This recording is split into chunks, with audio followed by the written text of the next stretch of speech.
牛すき釜玉の並お願いします。はい。はい。はい、じゃあ大きいですけど、はい。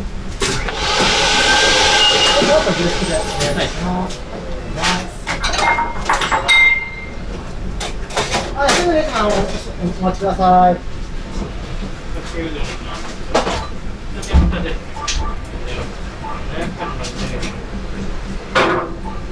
きつねの波ですね。お好みでやってください。どうぞ。じゃあ、美味しいネタにはね、いつもからいただきますので、レジの方で。はい。今日はいいですか。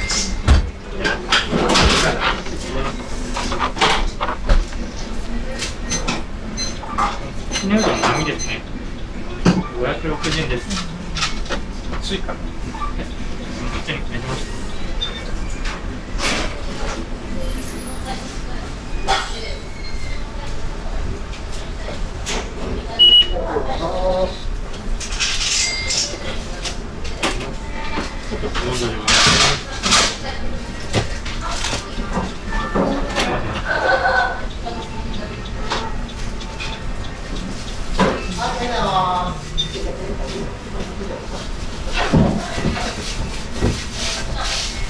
こちらから。あ、はい。あちらから。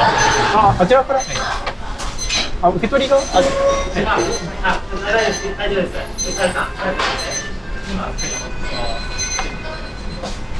牛すき釜玉。はい。140円でございます。はい。お願いします。1000円お預かりいたします。すみません。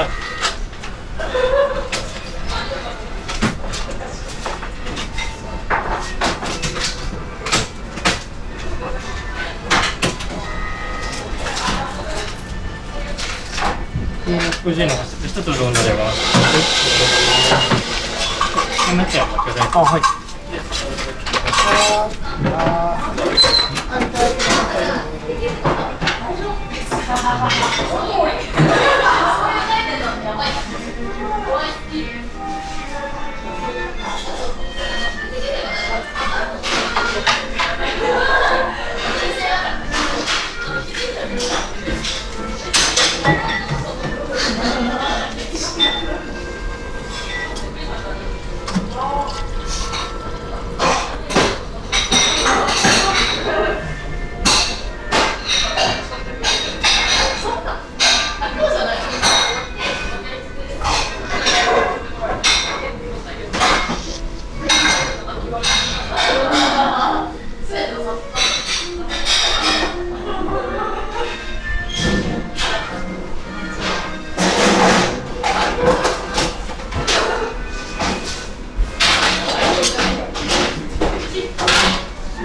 あ